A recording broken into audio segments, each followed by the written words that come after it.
Queridos irmãos, a paz do Senhor Jesus, estamos em mais um programa Escola Bíblica Dominical. Obrigado por sua audiência. Que Deus abençoe você e toda a sua família através desta programação. Lembrando que este programa está sendo transmitido em Recife, região metropolitana, pelo Canal 14 e em todo o estado de Pernambuco pelas repetidoras da Rede Brasil. Também pelo Spotify e em nosso canal do YouTube, Rede Brasil Oficial. Aproveite este início de programa e compartilhe nossos links com seus amigos e familiares.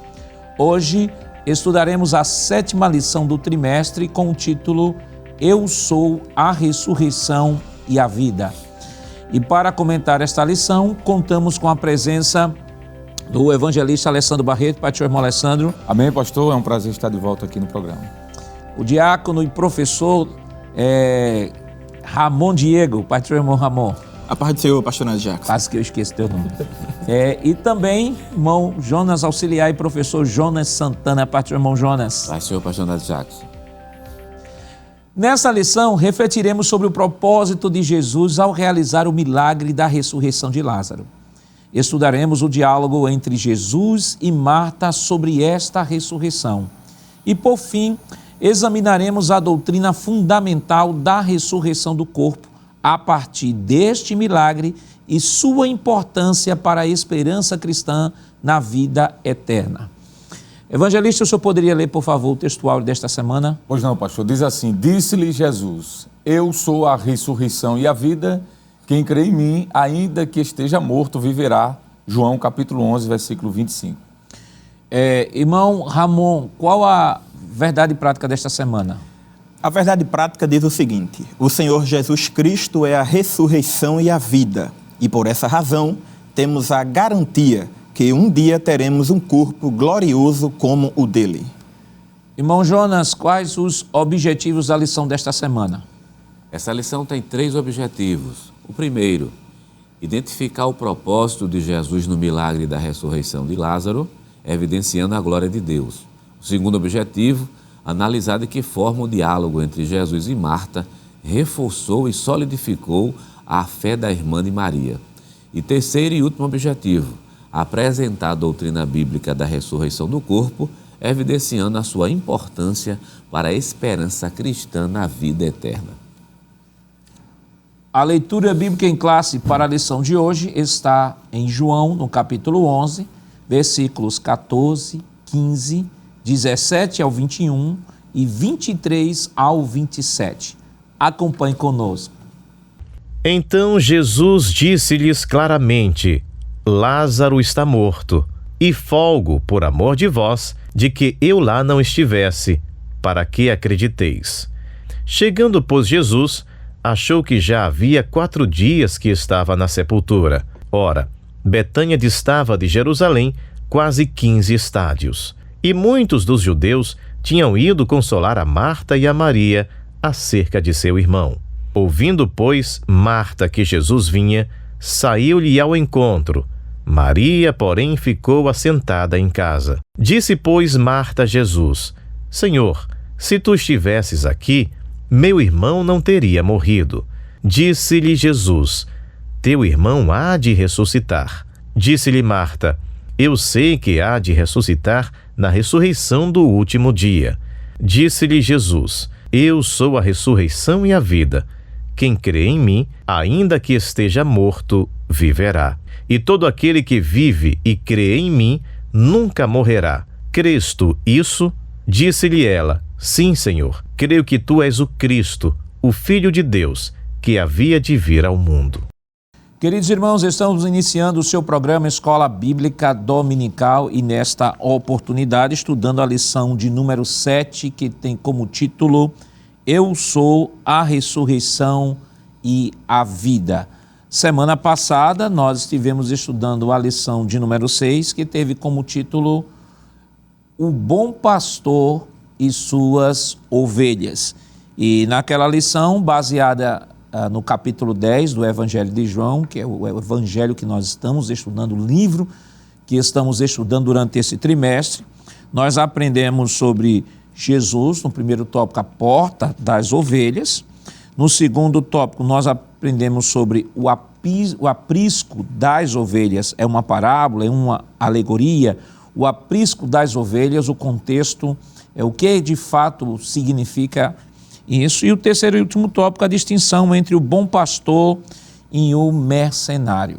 E esta semana entramos na lição 7, baseada no capítulo 11 do Evangelho de João, onde vamos estudar sobre este tema tão glorioso, né? Eu sou a ressurreição e a vida. Eu acredito que é uma das frases mais conhecidas da Bíblia, né? Principalmente no que diz respeito à sua história, né? A história da ressurreição de Lázaro é uma das histórias mais conhecidas da Bíblia.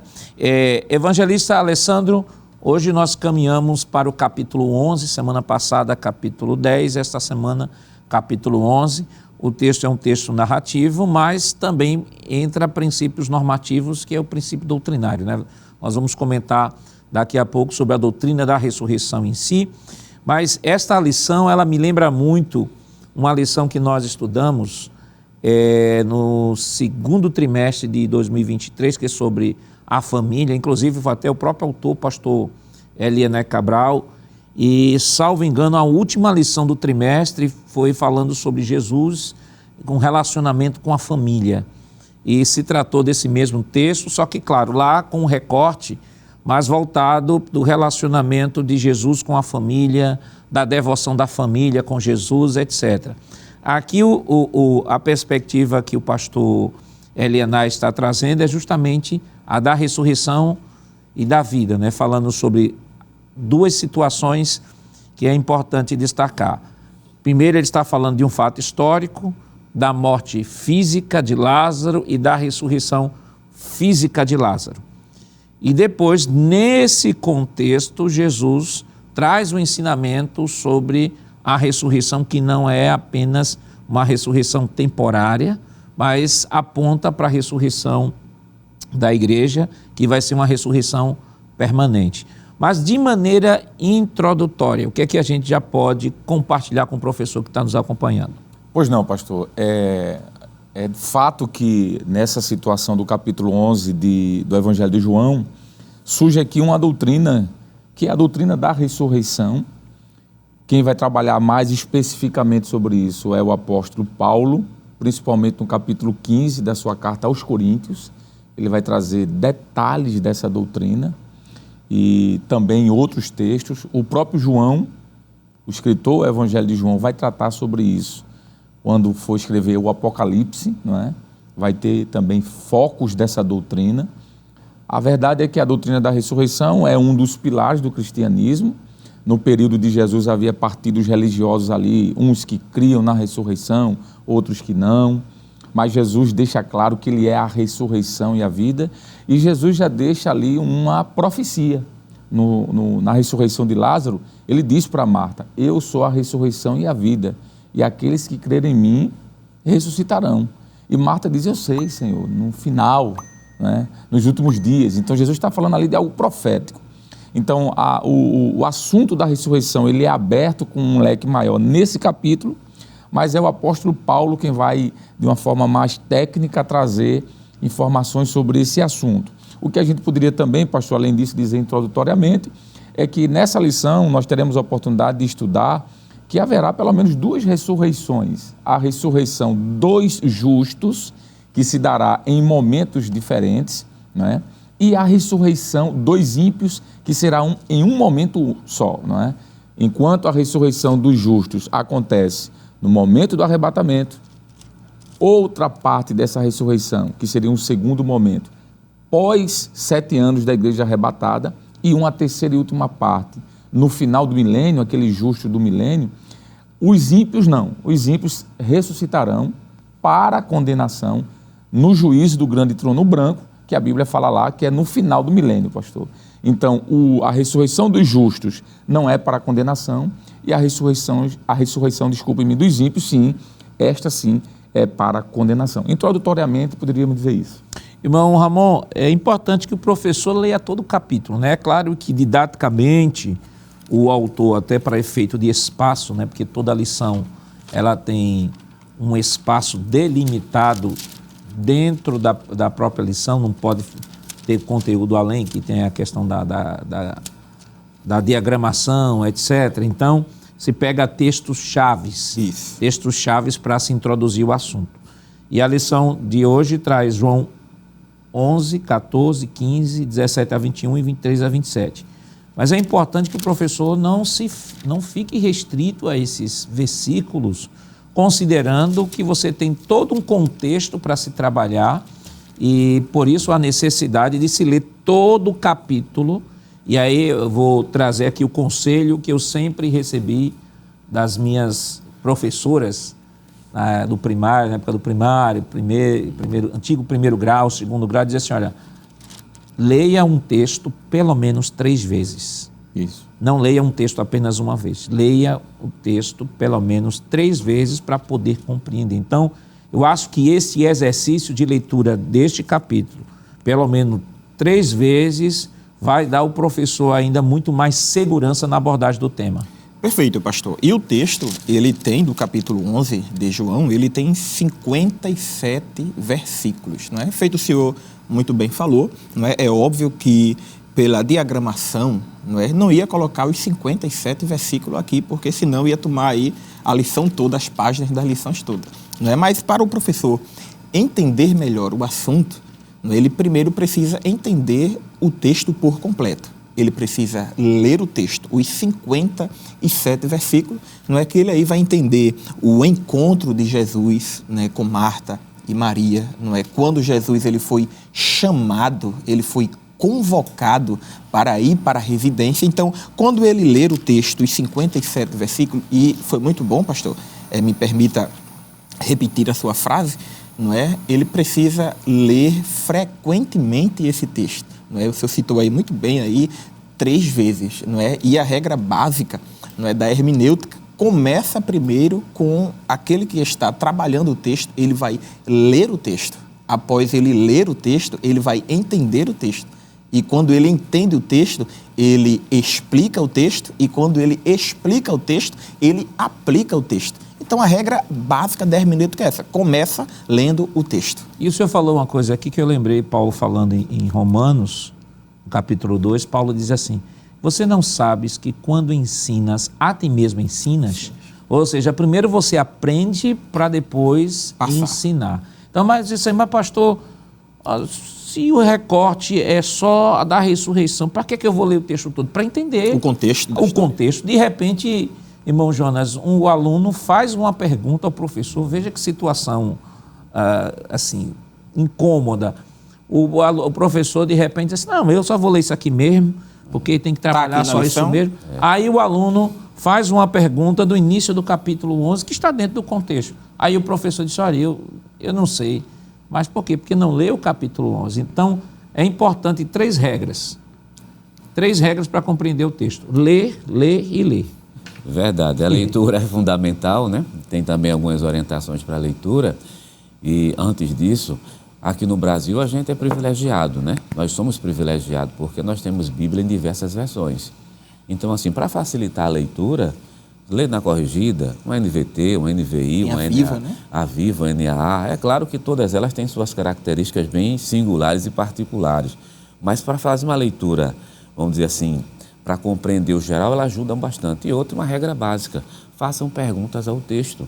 Ou melhor, os personagens que serão trabalhados nessa lição aqui, as perguntas, por que o personagem está falando aquilo, qual o comportamento do personagem, tem lições preciosíssimas. Por exemplo, nessa cena onde Lázaro morre, mas observe que tanto Marta quanto Maria, num momento de maior desespero, não perderam a fé em Deus em nenhum momento. Agora, por quê? Veja os conceitos que ela já traz com você. Já tem um conceito muito bem estabelecido da ressurreição dos últimos dias lá na frente. Então, assim, é a força que elas têm, esse ensinamento que já está embutido dentro delas. E a partir daí a gente já tira uma lição. Ora, nesses momentos de desespero, de angústia, que qualquer pessoa pode vivenciar, o que vai dar força a gente é justamente a base conceitual, bíblica que a gente estabelece dentro da gente. Então, fica como uma dica para o professor, faça perguntas ao texto. Não quer dizer que ele vai responder tudo que a gente queira, não. Mas a grande maioria das respostas, com certeza, tem lições preciosíssimas para a gente, pastor. Por exemplo, o senhor falou aí sobre essa questão da compreensão do texto, das diversas versões da Bíblia. Por exemplo, aqui no versículo 18 da leitura bíblica em classe, capítulo 11, versículo 18, diz assim: Ora, Betânia distava de Jerusalém quase 15 estádios. 15 estádios. Aí uma pessoa que não tem, que de repente passou rapidamente pelo texto, aí diz 15 estádios, aí pensa estádios de futebol.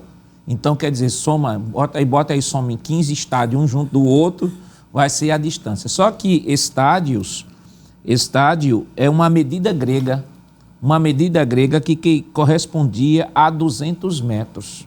Então você tem 15 estádios, aí você está aí 15 vezes 2, então dá cerca de 3 quilômetros. Então veja, embora que a palavra estádio para a gente tenha um sentido, no texto bíblico a palavra estádio era uma medida grega que um estádio correspondia a 200 metros. Logo, quando ele fala quase 15 estádios, então significa quase 3 quilômetros. Então, evangelista, é importante fazer essa imersão no texto, ver aquela palavra que não entendeu, destacar, pega aí um marca-texto. Eu tenho meu marca-texto aqui, eu sempre uso o marca-textozinho.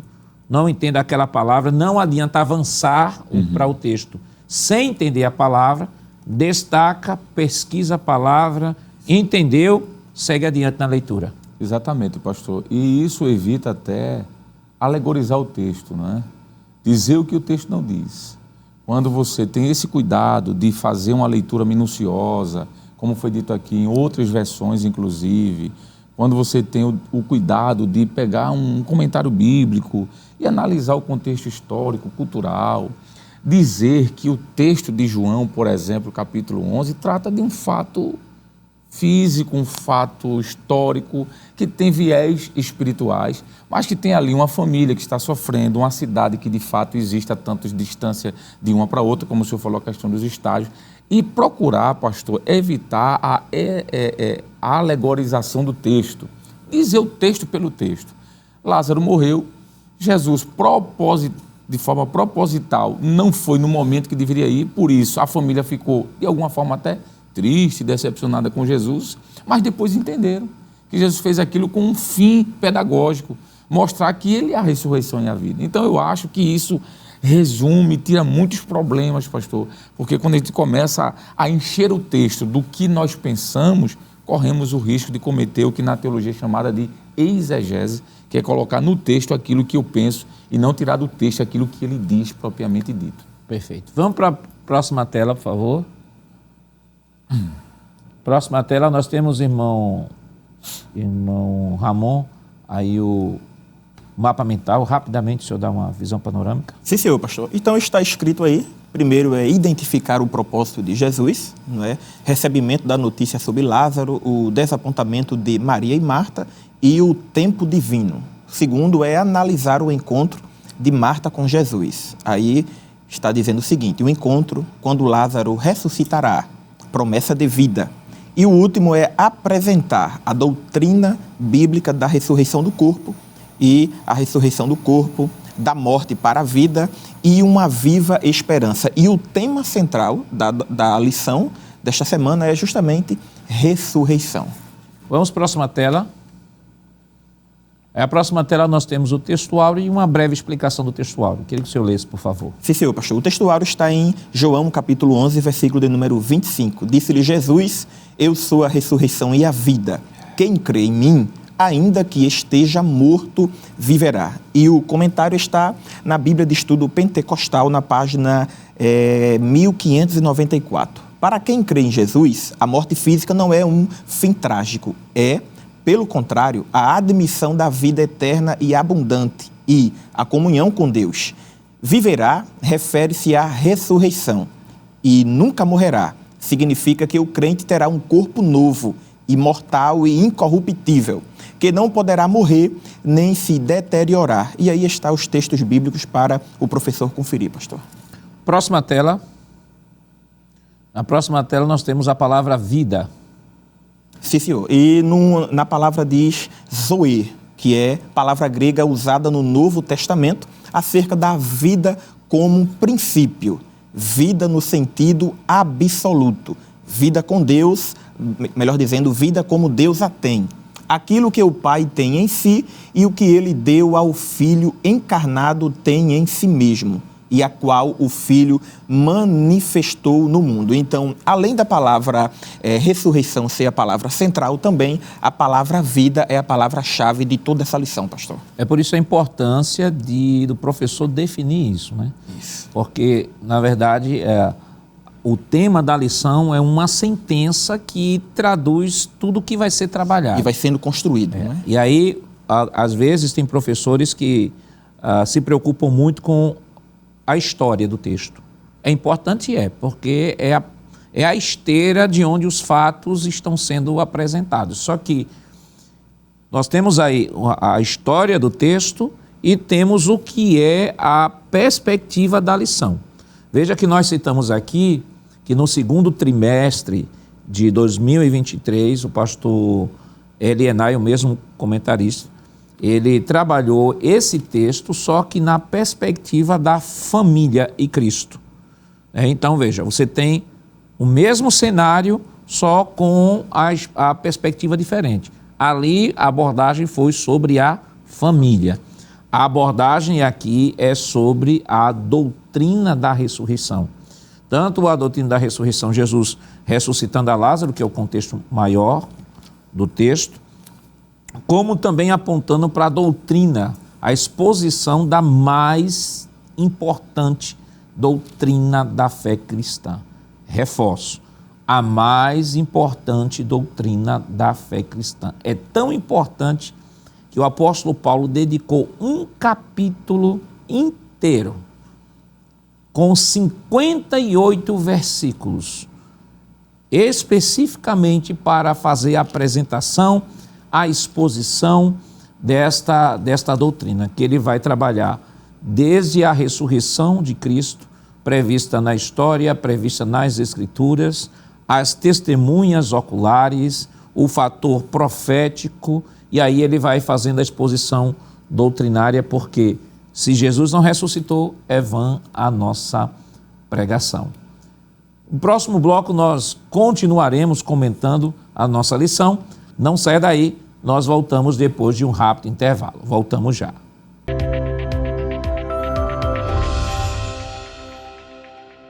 Queridos irmãos, estamos de volta em seu programa Escola Bíblica Dominical, esta semana estudando a 7ª lição que tem como título Eu sou a ressurreição e a vida. E no bloco anterior nós trouxemos aqui uma visão panorâmica, uma introdução sobre a lição desta semana. Vamos agora para a próxima tela. Próxima tela nós temos aí a morte como uma realidade a todos. Irmão Jonas, eu queria que o senhor pudesse comentar rapidamente. Na tela que aparece tem o seguinte tema: a morte uma realidade comum a todos, e logo abaixo tem um quadro: a morte é a separação da alma e espírito do corpo. Tiago, capítulo 2, versículo 26. Ela entrou no mundo como uma consequência do pecado. Gênesis, capítulo 2, versículo 16 e 17. Nós temos Gênesis, capítulo 3, versículo 19. Romanos, capítulo 5, versículo 12. Romanos, capítulo 6, versículo 23. Todos nós estamos sujeitos à morte física. Hebreus, capítulo 9, versículo 27. Independente de idade ou de classe social. Na tela também tem como destaque Romanos capítulo 5, versículo 12, que diz o seguinte: é só uma parte do versículo, pelo o pecado a morte, assim também a morte passou a todos os homens. Logo após a entrada do pecado no mundo, a morte passou a ser uma realidade para todo mundo, independente da classe social, independente da condição financeira, independente da época, independente das gerações. E uma prova que nós somos pecadores é justamente porque a morte alcança qualquer pessoa que existe na face da terra. Então, é uma realidade. É doloroso dizer, mas é tão comum como se fosse a morte. Não era para ser dessa maneira. No plano inicial de Deus não estava nisso, não era isso. Mas hoje, na proporção que uma criança nasce, tem várias pessoas descendo na sepultura. Então, é uma realidade e o cristão tem que ter isso muito firme, Porque quando a gente tem isso na mente da gente, a gente também se prepara, pastor, também para a nossa partida. Vamos para a próxima tela. A próxima tela nós temos o propósito de Jesus, o recebimento da notícia sobre Lázaro, o desapontamento de Maria e Marta e o tempo divino. Vamos para a próxima tela, por favor. E aí, evangelista, o propósito de Jesus. Aparentemente, a gente se depara com o texto, a gente pensa assim, mas rapaz, Jesus tinha uma amizade tão grande com aquela família e as aparente e superficial sensação, não que é o texto que a gente vai explicar isso, mas a aparente sensação é de que, mas Jesus foi tão indiferente com isso. Um outro detalhe, Jesus poderia, a exemplo de outra situação em que ele fez da mesma forma, poderia dali ter curado Lázaro. A gente já viu em outra situação. Mas havia um propósito por trás de tudo isso. E que propósito era esse? Muito bem, pastor. Eu vou me fazer usar a Bíblia de Estudo Pentecostal, porque o dono desse tempo traz uma informação aqui que eu acho bastante pertinente sobre esse versículo de número 6. Porque João 11,6 diz assim, a palavra de Deus: ouvindo, pois, que estava enfermo, ficou ainda 2 dias no lugar onde estava. Aí a Bíblia de Estudo Pentecostal diz assim: Jesus adiou a sua ida para ir ver a família que amava, a fim de fortalecer a fé, tanto deles como dos discípulos, e para fazer-lhes um bem maior. Aí ele continua: inicialmente, os atos de Jesus aparentemente indicam que ele não estava interessado nem compadecido pelo sofrimento deles. Não era nada disto, pois João destaca repetidas vezes que Jesus amava aquela família e compartilhava das suas tristezas. Aí tem o texto de João, capítulo 11, versículo 3, versículo 5 e o versículo 35. Por 3 vezes aparece que Jesus amava aquela família. Jesus tinha um cronograma e um propósito diferente daquilo que eles queriam. O cronograma e a vontade de Deus quanto às nossas provações ou aflições talvez sejam diferentes do nosso desejo. Deus nos atende de conformidade com a sua sabedoria e amor. Por que é que eu li esse texto, pastor? O comentário? Porque eu achei muito pertinente o que o dono desse tempo falou aqui sobre isso. O que nós entendemos não é que foi um descaso de Jesus. Jesus jamais faria um descaso com a família que lhe acolheu. Porque quando nós olhamos, pastor, para o Evangelho de Lucas, Lucas vai narrar que anteriormente a este falecimento, Jesus já tinha ido na casa dessa família, Jesus já tinha jantado com eles, Marta, Maria já tinha recebido a Jesus, ele os amava, a Bíblia diz isso. Então Jesus jamais faria um descaso com ninguém. Mas há propósitos, há momentos em que a ação de Deus não cabe dentro da nossa mente finita, né? É aquilo que está escrito: o que eu faço hoje tu não sabes, mas saberás depois. Aquele cego, por exemplo, que estava à beira do caminho lá, os discípulos perguntaram: e aí, quem pecou, ele e os seus pais, para que ele nascesse assim? Aí Jesus disse: nem ele nem os pais. Ele nasceu assim para a glória de Deus. Vejamos, se Jesus não tivesse feito isso, demorado um pouco mais, como teríamos essa grande doutrina da ressurreição estampada na Bíblia, no Evangelho de João? Não teríamos. Então aqui, pastor, é um propósito já, e Jesus mostra isso de forma muito clara, e a gente pode, sem sombra de dúvida, dizer que em momento algum Jesus se atrasou, nem perdeu o controle da história.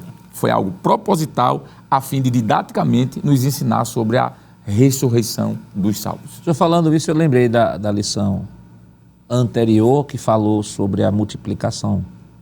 Multiplicação dos pães e peixes, no capítulo 6, e mostra bem esse propósito de Jesus. Também. Capítulo 6, versículos 5 e 6 diz assim: então Jesus, erguendo os olhos e vendo uma grande multidão se aproximava, disse a Felipe: onde compraremos pão para lhes dar de comer?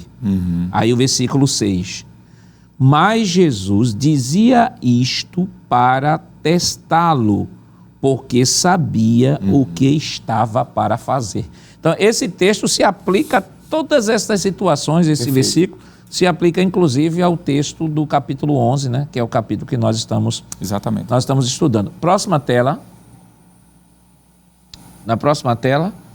E aí, irmão Ramon, nós temos o encontro de Marta e Maria com Jesus. O encontro, tópico 2, subtópico 2, quando Lázaro ressuscitará. Subtópico 3, a promessa da vida. Vamos chamar a próxima tela, por favor? Então, fica à vontade. Sim, senhor, pastor. O encontro de Marta com Jesus. Isso está aí no segundo ponto aí, tópico da sua lição. Não é? Marta e Maria viram sua fé submetida a 3 provas, não é? E diz o seguinte: a primeira foi a ausência de Jesus, pois Jesus não poderia ter faltado para estar ao lado de Lázaro. A segunda prova foi a demora de Jesus em ter vindo. E espera-se que ele viesse a tempo, mas ele adiou a viagem por mais 2 dias. E a terceira prova era a perda do seu querido irmão Lázaro, que estava agora morto, mas poderia estar vivo se Jesus estivesse presente. E eu quero, pastor, pegar aqui um gancho aqui na palavra do evangelista Alessandro Barreto, né? Muitas das vezes, não é, nós queremos que Jesus faça o que a gente bem quer fazer na hora que a gente quer. Meu querido amigo, minha querida amiga, irmão e irmã em Cristo Jesus, nós temos que entender que Jesus, ele faz da maneira que ele quer fazer. E me permita mostrar outro detalhe. A gente entende também que Jesus faz quando ele quer fazer. Se ele não quiser fazer, ele não faz.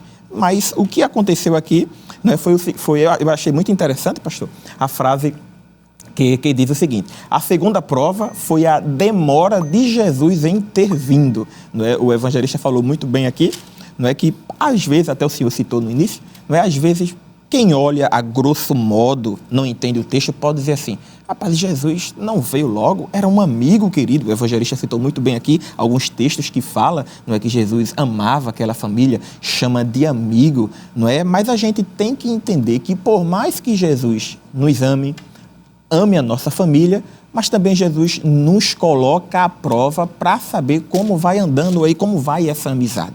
Não é? Então, o que aconteceu aqui foi o seguinte: Jesus, ele não foi naquele momento. E o texto ainda diz que ele passou ainda mais 2 dias naquele lugar. Meu Deus, o homem já lá quase morrendo, é amigo de Jesus, e Jesus não foi ao seu encontro. Calma, meu irmão, aí me permita, pastor, eu trazer essa palavra aqui para você que está nos ouvindo, não é? Nós temos que entender que muitas das vezes ainda não é o momento de Jesus fazer. Tá certo? Não é o momento. Não era aquele momento. O evangelista citou muito bem aqui. Se esse fato não tivesse acontecido, e a doutrina da ressurreição dentro desse texto, apesar que Paulo fala lá na primeira epístola aos Coríntios, capítulo 15. Mas se essa doutrina não tivesse falada aqui, como é que a gente poderia ter essa base? E me permita, não é, algo muito interessante, não é?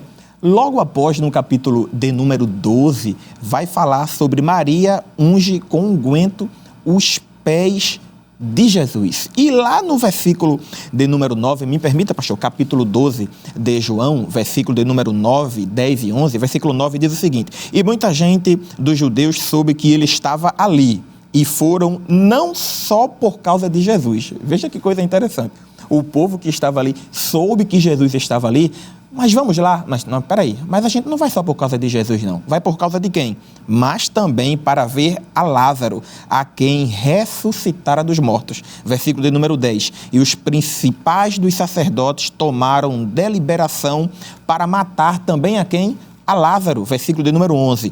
Porque muitos dos judeus, por causa dele, iam e criam em Jesus. Veja a doutrina da ressurreição, como houve uma grande importância. Por causa que Jesus ressuscitou a Lázaro, muitos dos judeus iam para ver Jesus, iam para ver Lázaro e mesmo assim se convertiam só com o testemunho de Lázaro, pastor. Agora veja o absurdo, né? Você tem um morto que ressuscitou.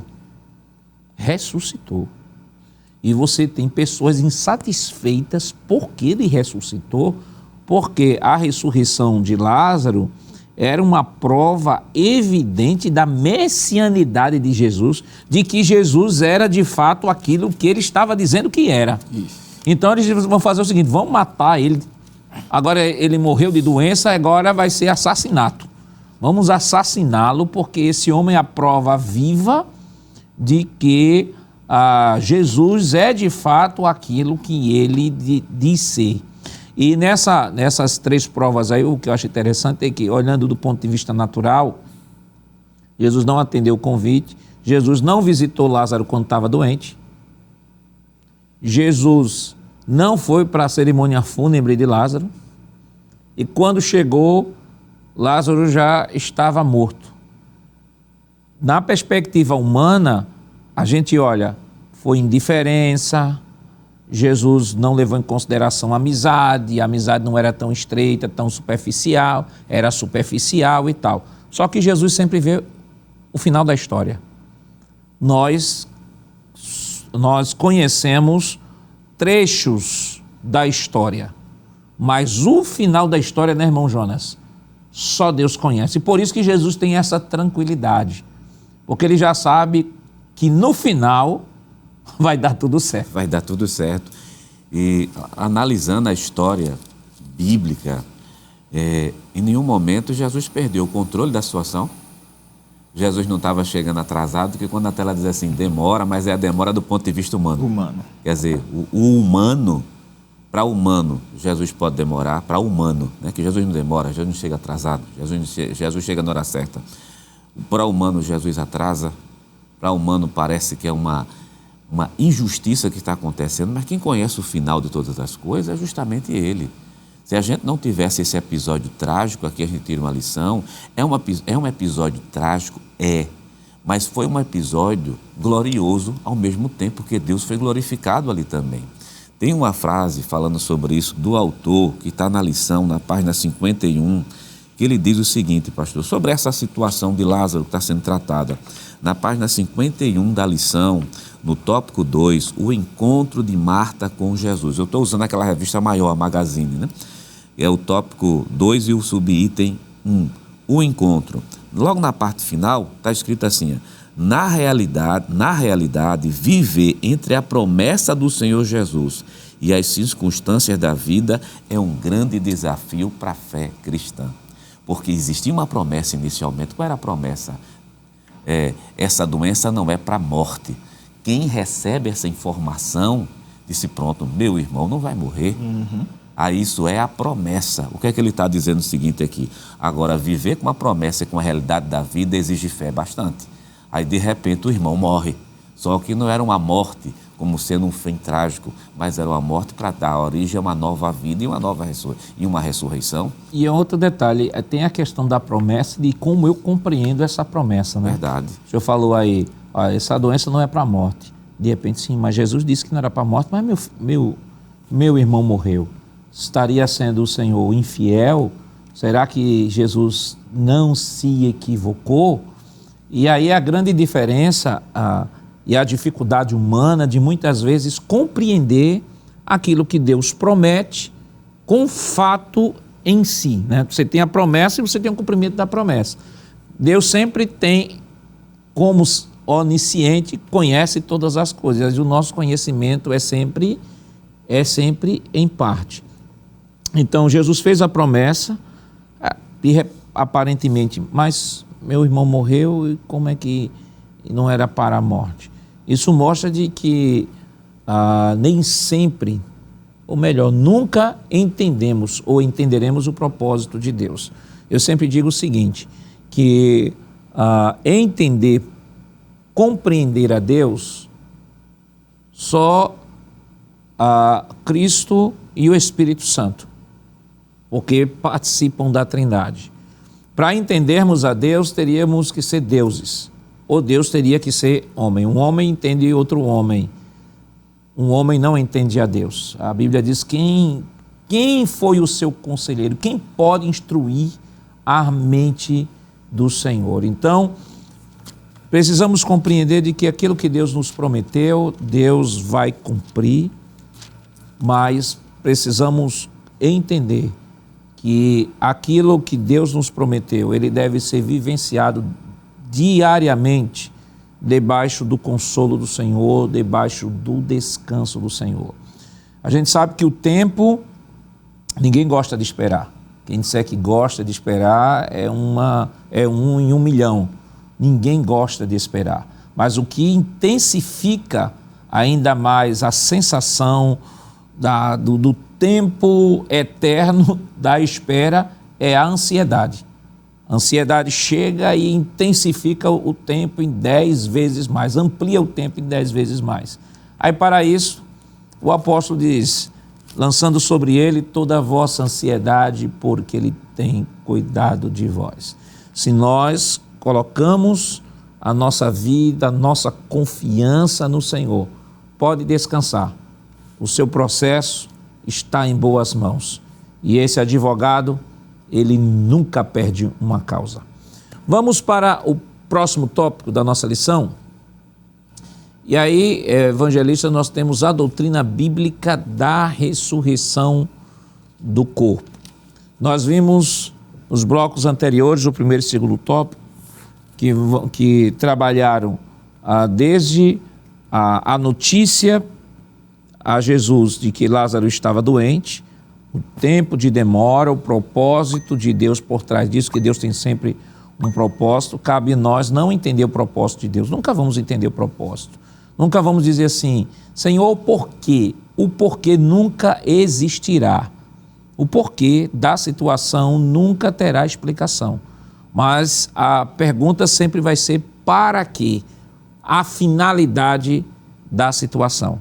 Então nós aprendemos no primeiro e no segundo tópicos que Deus tem o controle de toda a situação, Deus tem um propósito especial debaixo do céu e para os seus, muito mais para os seus filhos que confiam nele, podem ficar descansados que ele, no seu devido tempo, ele há de cumprir aquilo que prometeu.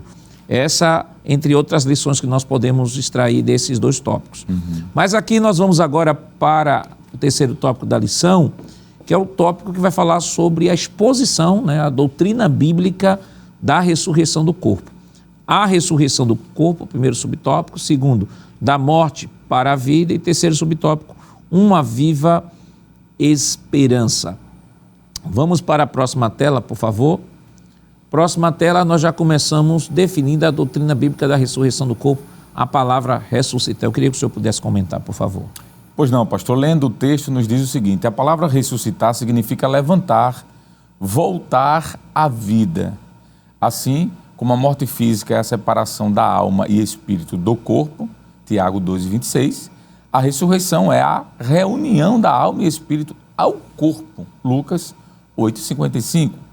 Todos que morrem, justos e injustos, hão de ressuscitar, sendo que em ocasiões distintas e para destinos diferentes. Eu penso, pastor, que nesse final caberia aqui o texto de João, capítulo 5, porque João 5 deixa isso de forma clara, essa distinção, pastor, entre as ressurreições dos justos e dos ímpios. João capítulo 5, versículo 28 diz assim, Jesus falando: não vos maravilheis disto, porque vem a hora em que todos os que estão nos sepulcros ouvirão a sua voz. Aí ele diz assim: e os que fizeram o bem sairão para a ressurreição da vida. Então, ressurreição da vida. E os que fizeram mal para a ressurreição da condenação. Fica claro aqui que Jesus fala de duas ressurreições, pastor. A ressurreição da vida, ou para a vida, e a ressurreição para a morte. E o que seria isso? A ressurreição dos ímpios e a ressurreição dos justos. São duas coisas totalmente distintas aqui. Eu acho que esse quadro foi muito bem colocado quando diz que a ressurreição ela faz o oposto do que a morte provoca. Enquanto a morte provoca uma ruptura, uma separação entre o físico e o metafísico, o espiritual, que é alma e espírito, a ressurreição faz a reunião. A união, né? Então a ressurreição, ela desfaz o que a morte fez. Hoje os salvos, desde o Antigo Testamento até hoje, aguardam o arrebatamento da igreja. E esse aguardar no mundo espiritual é onde está a alma e o espírito. O pastor Severino Pedro da Silva, comentando sobre a doutrina da Trindade, em seu livro O Homem em Três Tempos, ele diz que a alma e o espírito são coisas distintas, mas inseparáveis. Achei muito interessante isso. A alma não está aqui no cantinho e o espírito aqui. Eles estão juntos, apesar de serem distintos. E eles estão em um local aguardando esse corpo que morreu ser ressuscitado. E essa doutrina da ressurreição, pastor, é uma das principais doutrinas da Bíblia, do Novo Testamento. Nós temos, não só no Novo Testamento, mas no Antigo Testamento, promessas da ressurreição, não é?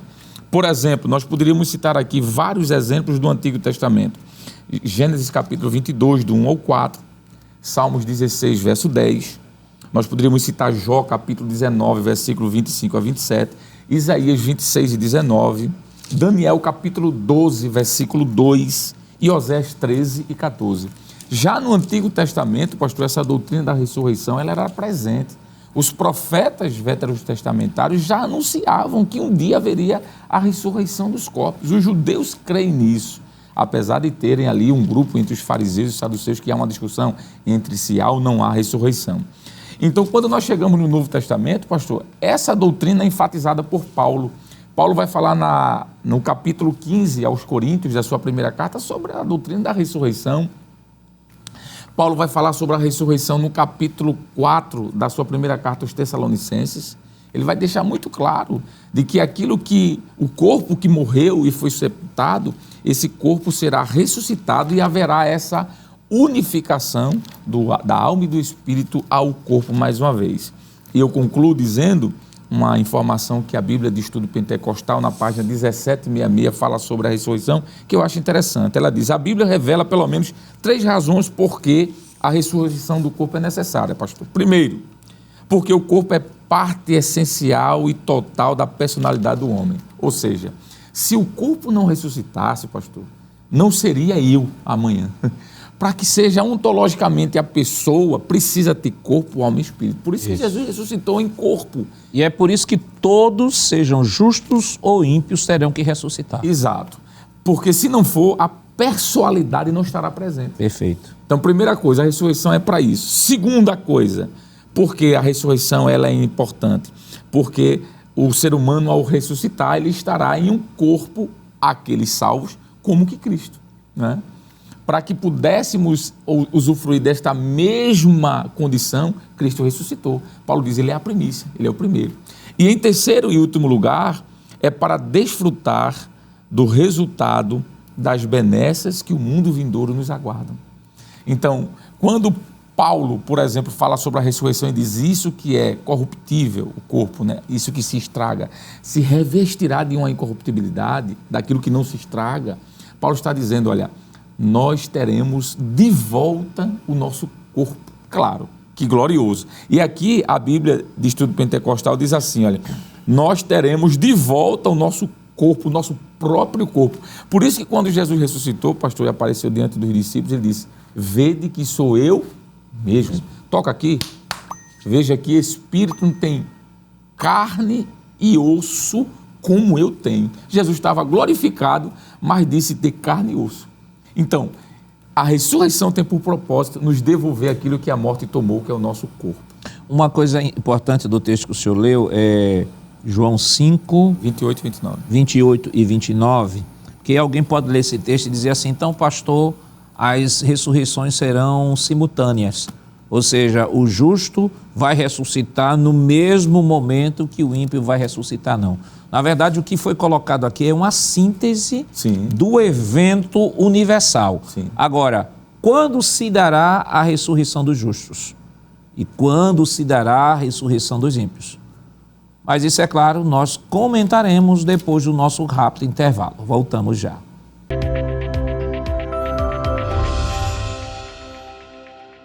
Queridos irmãos, estamos de volta em seu programa Escola Bíblica Dominical, nesta oportunidade, para o último bloco do nosso comentário na lição que estamos estudando esta semana, a lição de número 7, que tem como título eu sou a ressurreição e a vida.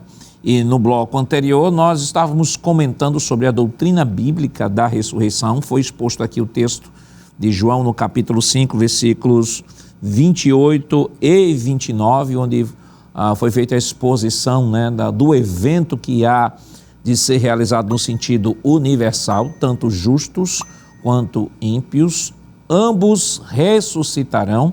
E uma coisa que é preciso que tenhamos em mente é que todo o homem, independentemente se justo ou se ímpio, se salvo ou não salvo, passará a eternidade, terá uma vida eterna. Entretanto, a grande diferença é com quem se passará a vida eterna e onde se passará a vida eterna. O justo, Jesus disse, olha, eu vou preparar-vos lugar, virei outra vez, vos levarei para mim mesmo, para que onde eu esteja, estejais vós também. Então o justo passará a eternidade na presença de Deus, com o Cordeiro de Deus que tirou o pecado do mundo. E para os injustos passarão a sua eternidade em sofrimento eterno. É isso que a Bíblia diz. E lembrando uma outra situação que eu acho relevante pontuar aqui. Deus não determinará, ou Deus não determina o destino eterno de ninguém. A oferta da salvação é para todos os homens. Jesus veio para salvar o homem dos seus pecados. Então, onde eu passarei a eternidade? É Deus que vai definir? Não. Onde eu passarei a eternidade sou eu que definirei. Sou eu que direi se quero passar com Cristo a eternidade ou quero que minha eternidade seja sem Cristo. É uma escolha. O homem tem um livre arbítrio para escolher onde ele quer passar a sua eternidade. E estamos comentando aí sobre a doutrina bíblica da ressurreição do corpo. Eu queria chamar a próxima tela. Na próxima tela nós temos aí a ressurreição de Cristo, a base para a nossa esperança. Irmão Ramon, então o evangelista já citou aqui, nós já citamos também aqui 1 Coríntios 15, 17 a 20. Esse é um texto fundamental para a fé, porque se Cristo de fato não ressuscitou, Paulo diz, nada do que a gente fala, do que a gente acredita tem sentido. A gente acaba caindo na vala comum e nos limitando apenas à filosofia ou uma religião ética, somente. Nada mais que não dá esperança para a eternidade, que não pode trazer esperança para uma vida eterna de felicidade. Se Cristo não ressuscitou, ele foi vencido. Se ele foi vencido, quem os segue são derrotados da mesma forma. Perfeito, pastor. E nós temos que entender, já foi muito bem dito aqui, mas a gente precisa reforçar, né? Por mais que alguém queira ou não queira, temos que entender que a doutrina da ressurreição, ela é bíblica, tá certo? O senhor citou aí muito bem o texto, e me permita só citar novamente, é o que está escrito na primeira epístola de Paulo aos Coríntios, capítulo 15, o versículo 13 diz, e se não há ressurreição dos mortos, também Cristo não ressuscitou. Então, se alguém acredita que não há ressurreição dos mortos, então a primeira coisa que você vai ter que fazer é, Cristo não ressuscitou. Aí a continuidade do versículo 14 diz, e se Cristo não ressuscitou, logo é vã a nossa pregação e também é vã a nossa fé. Entre outras palavras, Paulo está dizendo assim, tudo que eu fiz e falei e ensinei até agora, se Cristo não ressuscitou, tudo é inútil, tudo não vale de nada. E eu gostei muito do texto dos Salmos, não é que já foi comentado aqui que a doutrina da ressurreição, ela não é só uma doutrina do Novo Testamento, né? Porque me permita, eu já vi até algumas das pessoas dizer assim, mas isso não é muito bem tratado no Antigo Testamento. Não. Eu acho que você que disse isso está esquecendo de ler alguns textos que já foi dito aqui.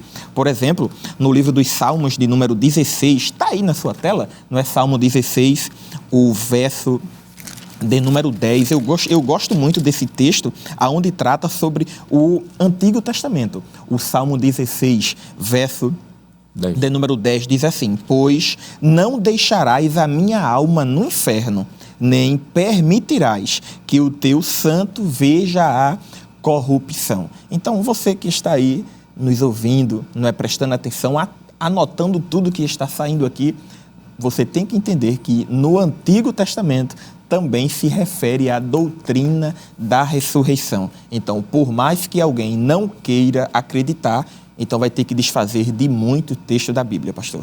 E aí, o verso anterior, né, reforça ainda mais, porque ele diz assim: por isso o meu coração se alegra e o meu espírito exulta, até o meu corpo repousará seguro.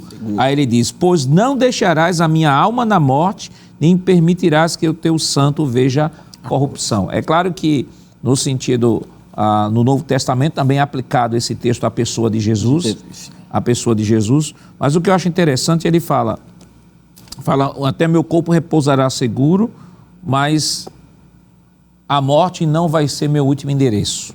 Perfeito, pastor. Meu último endereço não vai ser a morte, meu último endereço é a eternidade com Cristo. Glória a Deus. Glória a Deus. E o texto de Lázaro fala muito bem sobre isso, né? Por mais que, quando eu estava estudando, lendo, pastor, esse texto aqui, me fez relembrar mais uma vez sobre a doutrina da ressurreição. Porque quando a gente lê, assim, nossa, esse milagre foi muito bonito, foi algo muito extraordinário, né?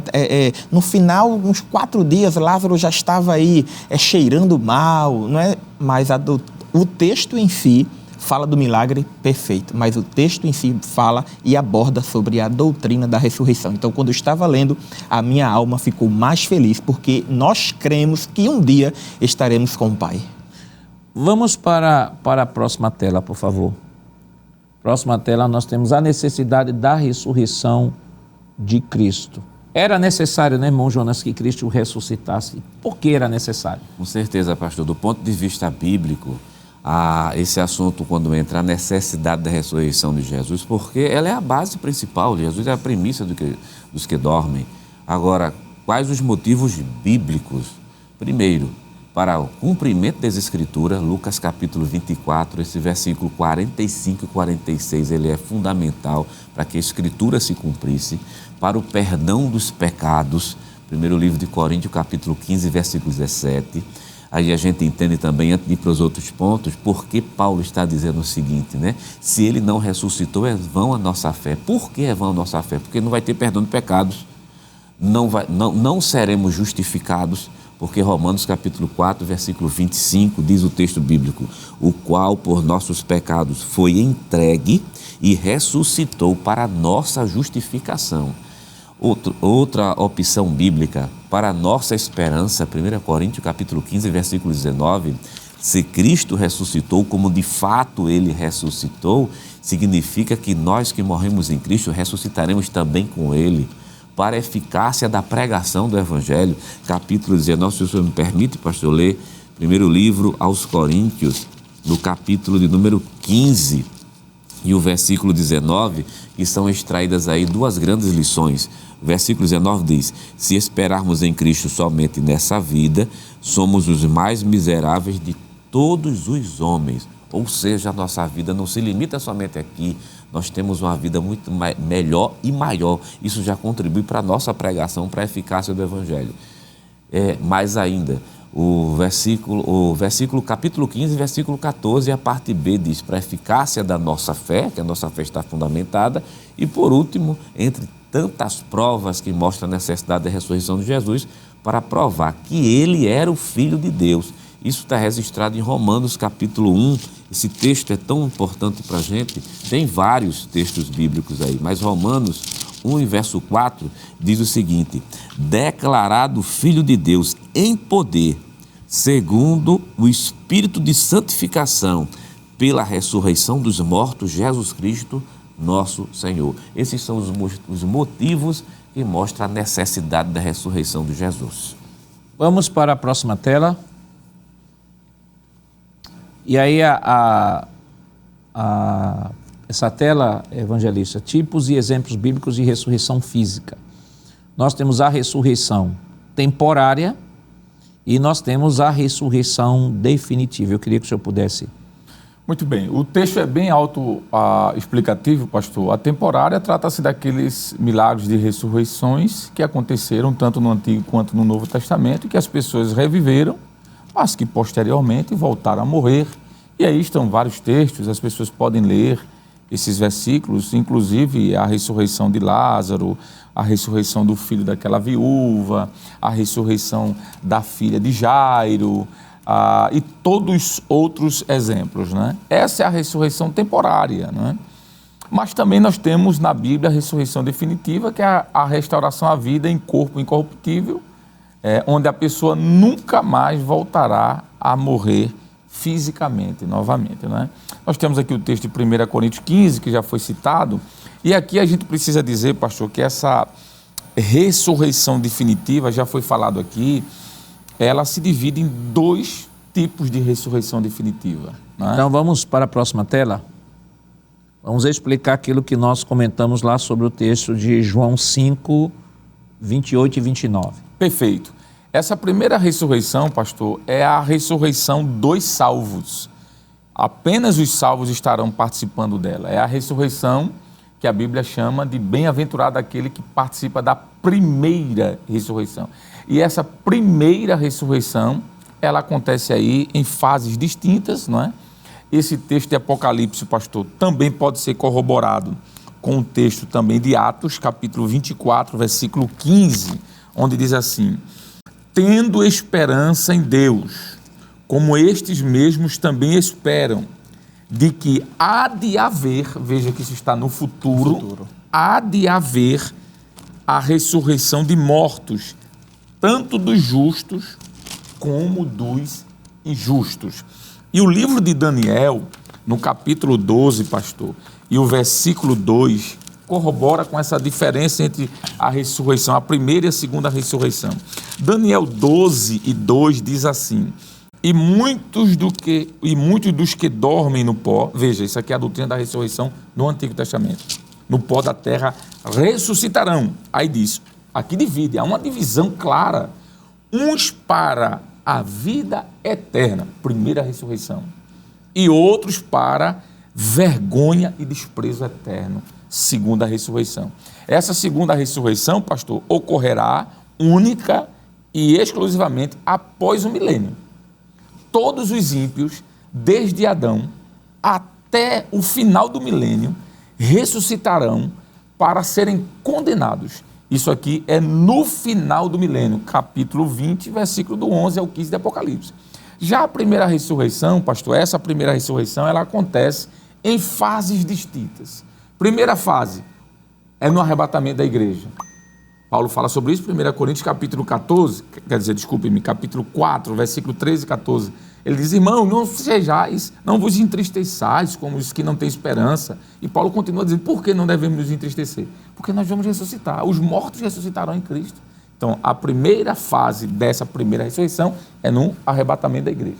Segunda fase dessa primeira ressurreição se dá, pastor, no final dos 7 anos, quando o Senhor Jesus vem com a igreja e os anjos, após os 7 anos de grande tribulação e grande tribulação, como queira, aqueles santos, pastor, que morrerem durante os 7 anos, serão ressuscitados, pastor. Esta é uma outra fase dessa primeira ressurreição. Cristo é a primícia dessa primeira ressurreição, ele é o modelo, e ali acontece, depois de 7 anos, a ressurreição de todos os santos que morrem ali no período da grande tribulação. E há, pastor, ainda, segundo os teólogos, aí há uma discussão, se como é que vai se dar ou não, da ressurreição daqueles santos do período do milênio, já que no milênio os homens viverão uma quantidade de anos maiores, né? Isaías diz que um homem que morrer com 100 anos vai ser como uma criança. Então haverá uma expansão exponencial da idade das pessoas, as pessoas viverão muito mais, mas acontecerá de morrer. Então, os justos que morrerão naquele momento do milênio, eles deverão adentrar no estado eterno um corpo transformado.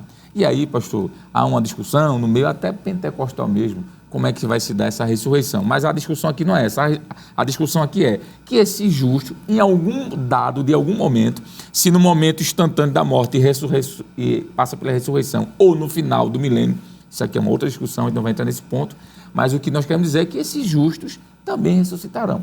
Que está tudo dentro desse primeira ressurreição. Essa primeira ressurreição não é para condenação, é para galardão, mas a segunda ressurreição para os ímpios. Então, é importante, até para efeito didático, você que está nos acompanhando, mas pastor, é primeira ressurreição, segunda ressurreição, aí daqui é para a primeira fase, segunda fase, terceira fase. Que confusão é essa? Olha, espera aí, tá?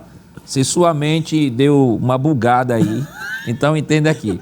A primeira ressurreição, leia-se ressurreição dos justos. Perfeito. A segunda ressurreição, leia-se ressurreição dos ímpios. Pronto. A dos justos, 3 fases. Então, quais são os textos, pastor? Os textos que já foram citados. Primeiro texto da primeira ressurreição, 1 Tessalonicenses, no capítulo 4, versículos 16 e 17.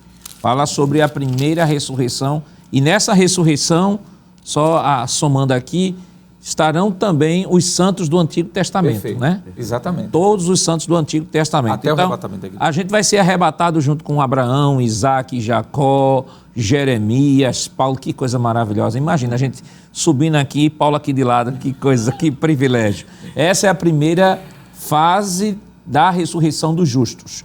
Então, a segunda fase da ressurreição dos justos. Aqui até está citado, né? Apocalipse capítulo 20, versículos 4 e 6. Diz assim, versículo 4. Vi também tronos, e nestes sentaram-se aqueles os quais foi dada autoridade para julgar. Vi também as almas dos que foram decapitados por terem dado testemunho de Jesus e proclamado a palavra de Deus. Estes são os que não adoraram a besta e nem a sua imagem, e não receberam a sua marca na testa e na mão, e viveram e reinaram com Cristo durante 1000 anos. Aí o versículo 6 agora. Bem-aventurado e santo é aquele que tem parte na primeira ressurreição. Sobre esses, a segunda morte não tem poder, pelo contrário, serão sacerdotes de Deus e de Cristo, e reinarão com ele os 1000 anos. Então, a segunda fase. Então, a terceira fase. Terceira fase ainda, Apocalipse capítulo 20, versículos 11 e 12, diz assim. Vi um grande trono branco e aquele que está sentado nele. A terra e o céu fugiram da presença dele e não se achou lugar para eles. Vi também os mortos, os grandes e os pequenos, que estavam em pé diante do trono. Então foram abertos livros, ainda outro livro, o livro da vida foi aberto. Os mortos foram julgados segundo as suas obras, conforme o que estava escrito nos livros. Versículo 13. O mar entregou os mortos que nele estavam. A morte e o inferno entregaram os mortos que neles havia, e foram julgados um por um segundo as suas obras. Versículo 15, e se alguém não foi achado inscrito no livro da vida, esse foi lançado no lago do fogo. Então, nós temos as 3 fases da ressurreição descritas aí de maneira contundente nas Escrituras. Evangelista, o nosso tempo já estourou, mas o que é que o senhor pode orientar o professor que está nos acompanhando? Muito bem, pastor. Como sempre é feito, orientado no programa, resuma-se ao que está na lição, evitando discussões aleatórias, abrindo porta para especulações. Leia a lição, leia os textos que foram citados, leia a declaração de fé. Nós temos aqui um capítulo exclusivo sobre o arrebatamento da igreja, sobre a ressurreição dos justos, dos ímpios. Então, acredito, pastor, que é uma boa ferramenta e, claro, sem esquecer dos textos que foram lidos agora, que certamente vão dissolver toda e qualquer dúvida do conteúdo dessa lição. Bom, Ramon? Querido e amigos, a gente observa que a lição falou sobre a doutrina da ressurreição. Não é? Existem diversos grupos por aí que vai mostrar ao contrário sobre isso. E eu encerro dizendo as palavras de Paulo na sua primeira epístola, capítulo de número 4, de Tessalonicenses, versículo de número 18. Portanto, consolai-vos uns aos outros com estas palavras. E que palavra é essa? Assim estaremos sempre com o Senhor. Por mais que aqui seja sofrimento, seja luta, seja dificuldade, mas mostre ao seu aluno que um dia tudo isso aqui vai acabar e nós estaremos ao lado do Mestre.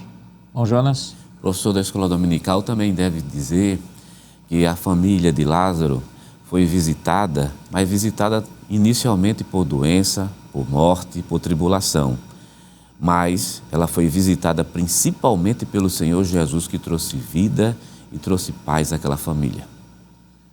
Então, professor, evite entrar em discussões. A gente sabe que escatologia é um tema empolgante e principalmente a escatologia especulativa. Esta lição não tem espaço para se falar sobre anticristo, para se falar de besta, não. O recorte da lição escatológico é sobre a ressurreição.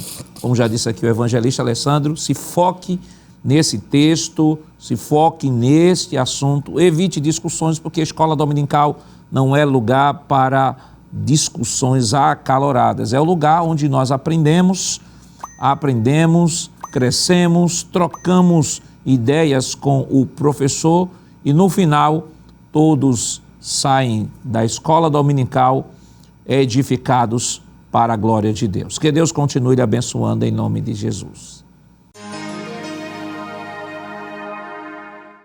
Queridos irmãos, depois de uma lição tão maravilhosa, vamos orar ao Senhor. Irmão Ramon, o senhor poderia fazer esta oração? Sim, senhor, pastor. Oremos. Maravilhoso Deus, eterno Pai. Muito obrigado, ó Deus, pelo teu ensinamento através da tua palavra neste dia. Aos amados ouvintes que estão nos assistindo, ó Pai, continua abençoando os teus servos, aonde quer que ele esteja neste momento, em casa, no trabalho, mas está acompanhando a Rede Brasil. Continua abençoando esta Rede Brasil, ao evangelista Sonivaldo, a toda a família Rede Brasil. Continua nos ajudando, que esta lição seja poderosa e o teu ensinamento seja maravilhosa neste dia na nossa escola bíblica dominical. Continua conosco, em nome de Jesus. Amém. Chegamos ao final do programa. Hoje estudamos a 7ª lição do trimestre com o título Eu sou a ressurreição e a vida. Na próxima semana veremos a 8ª lição com o tema Uma lição de humildade. O programa Escola Bíblica Dominical vai ao ar na TV toda sexta-feira às 21h30 e no sábado às 16 horas. Também está disponível no formato podcast no Spotify e em nosso canal no YouTube Rede Brasil Oficial. Se inscreva, ative o sininho e compartilhe a nossa programação. Obrigado por sua companhia e até o próximo programa. Que a graça do nosso Senhor Jesus Cristo, o amor de Deus nosso Pai, a comunhão do seu Santo Espírito estejam com todos hoje para todos sempre. Amém.